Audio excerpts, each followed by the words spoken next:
Greetings, lads. I hope everybody is doing real well. People asked for newer reviews and stuff that has not been posted before to the interwebs. So today is March 25th, and I'm going to bring you a review of this El Cheapo, but surprisingly good, in my experience, laser thermometer. Now, as you guys know, I decided to start producing round bales around 2018 because I got tired of screwing with square balers whose knotters just simply don't seem to function correctly, and there's just all sorts of problems.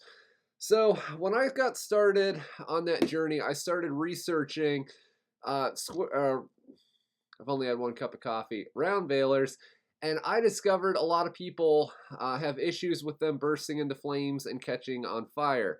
Now, the reason why this happens today is obvious, but at the time I was a lot more naive, so I didn't understand back then that farm equipment just is not built correctly.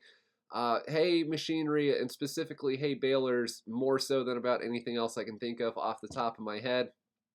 Basically, the thing you need to understand is that all the institutions that there are which support agriculture are inherently predatory in this day and age.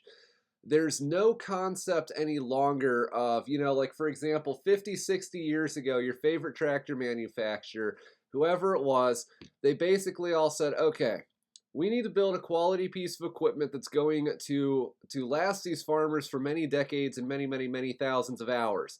Our cost to do that is going to be a little bit higher, but we need to actually create some value for them. We need to be able to tell them, if you buy this thing today, it'll last you for decades and benefit you and your descendants, and it'll hold together and work really well. Now, when farm equipment especially is designed, that never enters the equation. All that matters is how cheaply can we build this thing, how brutally can we shaft people when they bring it in for warranty work, and then how soon can we get them to buy a replacement one. That's look, it's a round baler, okay? It's some shafts with some bearings on the end, in a sheet metal like 1/8 inch steel frame. It's not all that complicated. It's just, that's kind of the appeal to this. But the issue is they build these things as cheap and crappy as humanly possible. They use the chintziest bearings they can manage of the smallest size to just limp that thing out of the warranty period. And then if the guy works on it a lot, he gets like maybe 1 decade out of it beyond the end of the warranty, and then he's back to buy another one. They make more money. Everybody's happy. So, and that's best case scenario. Worst case scenario is one of those flimsy bearings catches on fire, it fails, and then the heat catches the machine on fire. And you really wouldn't think, like the first time somebody told me that round balers burn amazingly well, it's like, no, no, no. There's just, it's a steel box, with like, I guess some rubber belts. There's not really anything that can burn on. Those things burn like you would not believe. Praise Yahweh, I have not seen it personally firsthand, although I have been really close on at least 2 or 3 occasions. Now you say, why is this even an issue? The reason why this is an issue is because they know, the machinery manufacturers know full well all they have to do to, build machinery that won't burst into flames spontaneously in a bone-dry hayfield is, the sheet metal sides on those things should be 1 or 2 gauges thicker, and the bearings should be about 50% larger and 2 levels of quality higher. It really wouldn't cost all that much more, considering most of the cost of building anything in this country is bureaucratic nightmares, insurance, excessive government implied costs of having employees and such. The actual cost of materials to put something together is not that high. There was a statistic a few years ago that came out, I can't vouch for its validity, that said General Motors actually pays more for health insurance every year than they do for steel to build their cars out of. So you think, you just put the better bearings in. But anyway, that's the situation. I'm kind of preaching to the choir here. I know a lot of you guys know that.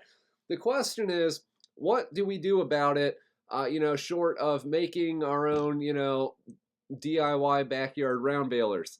Well, there's not really a whole lot we can do. But one of the main things that you can do is to keep an eye on the bearings of your machinery. So hopefully you have a little bit of warning before they burst into flames.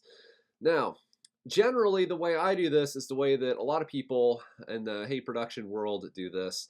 And that is, if I'm going to go out to round bale some hay, I will hook up the machine, obviously, get everything fueled up, greased up, check the fluids. And then I will let the tractor and baler sit in the driveway, just running maximum chooch, full speed ahead, 540 RPMs for like a good solid 5 minutes or so. And then what I will do is take a laser thermometer, specifically this one, and I will use the little laser thing. Yeah, it kind of works there. I better not shine that actually directly in the camera. But yeah, and what you do is you take your laser thermometer and you laze all the bearings on that thing. Now, if this is in the height of the summer heat and it's 95 degrees outside, at the end of that 5 minutes, all those roller bearings on the round baler, you know, if it's 95 degrees outside, they might be like 108 degrees or 112. So you laze around all the different bearings on, you know, on the tailgate, everywhere that the belts go, everywhere that's turning. You laze around there and you got 108, 112, 19, 107, and up here, this one's 131. Okay, that bearing is going to cause you problems sooner or later. As soon as you get one that's different from the rest, it's not so much how warm they actually are, it's the difference between, you know, they should all be within about plus or minus 5 degrees of each other, but you get that one outlier that's 20 or 30 degrees higher, that one is going to cause you problems sooner or later. That one is going to be the one that burns your machine down if you don't keep an eye on it. And what's real good about these laser thermometers is it's real easy to check these things. If you do not have one of these things, there's no way to know which one's running hotter than the rest. I mean, you know, what you'd have to do is like climb up inside the machine, and even then, you know, going by just what your hand can feel, you're like, is this one really warmer than that one? It's kind of hard to tell. Laser thermometers make it easy. Every farmer needs one of these things. Maybe not this one specifically. So here's the thing. I am actually fairly new to discovering that laser thermometers are a thing. I really didn't know at all until about 2018 or so, and I was like, nah, yes, sub $30 Amazon special dealio here, you know, and it just tells you how hot something is over there. No, that's got to be a scammer. That can't be a thing. That can't be a thing. It actually is a thing, and it works great. Basically, the way these work, you got your little trigger here, and we'll see. Yeah, okay, you can see that on the camera. 60 degrees in here right now. And that's 60 freedom degrees. I wish we go metric. That's about 15.7 Celsius. So look, and it's got the little, oh yeah, it lights up like if you got to do stuff at night because you're not good at time management.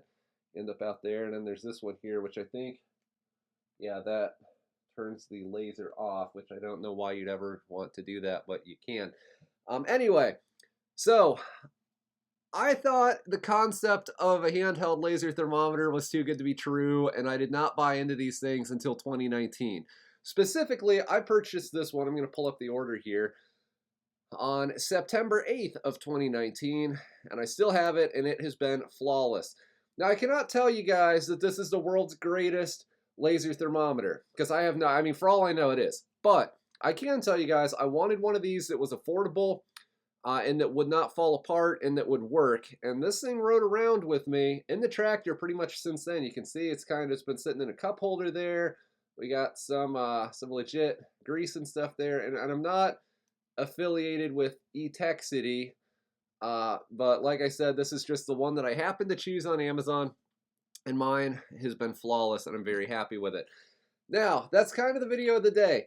If you work around farm equipment, like obviously round balers specifically, in my opinion, are like the #1 time you'd need one of these things, but other stuff as well.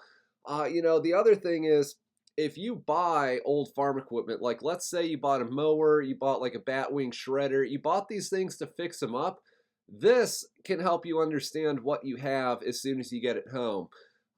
With one of these things, you're able to just tell that bearing is hotter than all the rest of them. That one is probably going to cause us problems at some point in time. You know, I would laze bearings with this pretty much every day that I went out to round bale. But even if you don't do that, I mean, like I said, that just the day you bring home a new piece of machinery, you can use this to help see if there's one bearing that's not in as good a condition as all the rest. You know, for people who aren't farmers as well, if you're a metal worker, you know, let's say you buy a bandsaw or a milling machine or something, it'd be real nice to see if the bearings are actually staying cool on it. And that's just one use. I was pointing this at the wood stove and it was reading like 743 degrees. This thing will go up to That says it only goes up to 716. I don't know. Maybe it wasn't 743, but it was pretty friggin' hot. This will measure up to 716 degrees Fahrenheit, which is 380 Celsius apparently, and it'll measure down to -58, which is actually -50 Celsius. So, yeah, there's a lot you can do with one of these things. Like I said, I thought they were too good to be true. Turns out they are not. A thermometer like this is a must for any farmer, and I can tell you guys, this specific one has treated me very well, and I'm very happy with it. So that is my, let's see, late 2019, almost 2.5 years, like 2.3 or 2.4 year review of the El Cheapo, but surprisingly flawless Etexity Laser Grip 774. So, random review of the day. I'm making this because, you know, I wanted to bring you guys some newer content. And also, you know, obviously it's March. This is the time of year when any farmer with two brain cells to rub together to make a third is trying to actually plan things out so he can be as productive as possible and have as few problems as possible. And an early warning system for bearings going out, especially on balers, man, that is a nice thing to have. So thanks for watching. Don't forget to rate, comment, and subscribe for more. Got a sneeze? Nope, we're okay. Thanks for watching. I'll see you next time.